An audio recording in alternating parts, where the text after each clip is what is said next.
இன்னைக்கு நம்ம இந்த வீடியோவில் ப்ரௌனி பைட் எப்படி பண்ணுறதுன்னு பார்க்க போகிறோம். இந்த ரெசிபி பார்த்தீங்க அப்படின்னா சாப்பிட்றதுக்கு நல்ல ஒரு குக்கி மாதிரி இருக்கும், அதே மாதிரி சாக்லேட் மாதிரி இருக்கும். ரொம்பவே டிஃப்ரெண்ட்டான ஒரு ரெசிபியும் கூட. அதே மாதிரி நிறைய கிட்ஸ் ஸ்வீட்ஸ் எல்லாம் அடிக்கடி சாப்பிட்றாங்க அப்படின்னா நீங்கள் பயப்படாமல் இந்த ரெசிபி தாராளமாக செஞ்சு கொடுக்கலாம். இப்போ இந்த ரெசிபி எப்படி பண்ணுறதுன்னு பார்க்கலாம் வாங்க.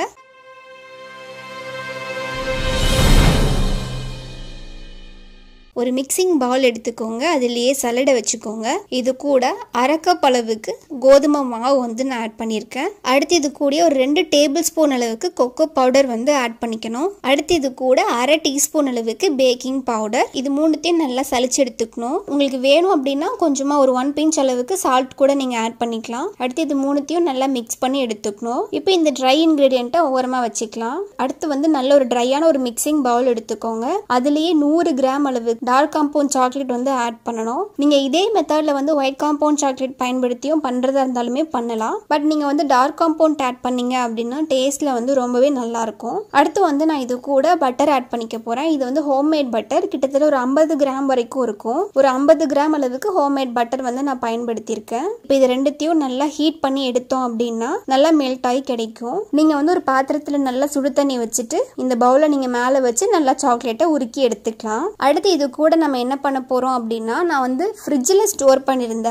கண்டென்ஸ்டு மில்க் நான் டைரக்டாவே பயன்படுத்திக்க போறேன். கிட்டத்தட்ட ஒரு 50 கிராம் அளவுக்கு கண்டென்ஸ்டு மில்க் இது கூடயே ஆட் பண்ணோம் அப்படின்னா கரெக்டா இருக்கும். இப்போ பாத்தீங்கன்னா அந்த சாக்லேட் நல்லா சூடா இருக்கும். இந்த ஸ்டேஜில் நம்ம நல்லா சில்லா இருக்கிற கண்டென்ஸ்டு மில்க் ஆட் பண்ணும்போது இந்த சாக்லேட் நல்லா கெட்டியா திரண்டு வர ஆரம்பிச்சிடும். இந்த ஸ்டேஜில் நம்ம ஆல்ரெடியே மிக்ஸ் பண்ணி வச்சிருந்த ட்ரை இன்கிரீடியண்ட்டை இது கூட ஆட் பண்ணிக்கலாம். இப்போ ஆட் பண்ணிட்ட அப்புறம் பாருங்க, உங்களுக்கு நான் காமிக்கிறேன் எவ்வளோ திக்கா இருக்குன்னு சொல்லிட்டு.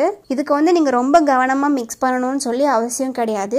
இப்போ நம்ம இதை பேக் பண்ணி எடுக்க போறோம். உங்களுக்கு பிடிச்ச ஷேப்ல நீங்க அழகா குட்டி குட்டியாவும் பேக் பண்ணி எடுத்துக்கலாம். இல்ல நல்ல ஒரு பெரிய பேன்ல நீங்க இந்த பேட்டர் ஆட் பண்ணிட்டு நார்மலா பேக் பண்ணி நீங்க பீஸ் போட்டும் சர்வ் பண்ணிக்கலாம்.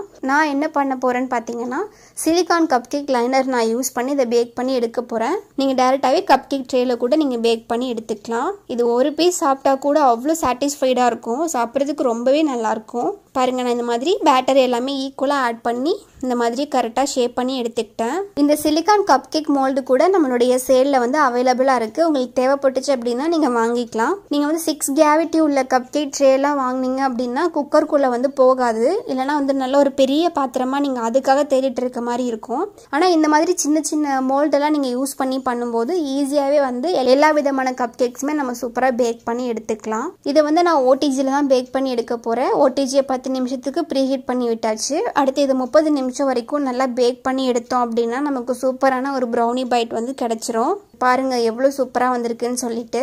இதை நான் உங்களுக்கு டிமோல்ட் பண்ணி காமிக்கிறேன். எவ்வளோ அழகாக ரிமூவ் பண்ண வருதுன்னு பாருங்கள். இது சாப்பிட்றதுக்கு குக்கி மாதிரியும் இருக்கும், சாக்லேட் மாதிரியும் இருக்கும். ரொம்பவே டிஃப்ரெண்ட்டாக இருக்கும். கண்டிப்பாக இது நீங்கள் இதை ட்ரை பண்ணி பாருங்கள். இதுக்கு ரொம்ப இம்பார்ட்டண்டாக டெம்பரேச்சர் தான் ரொம்பவே இம்பார்ட்டன்ட்.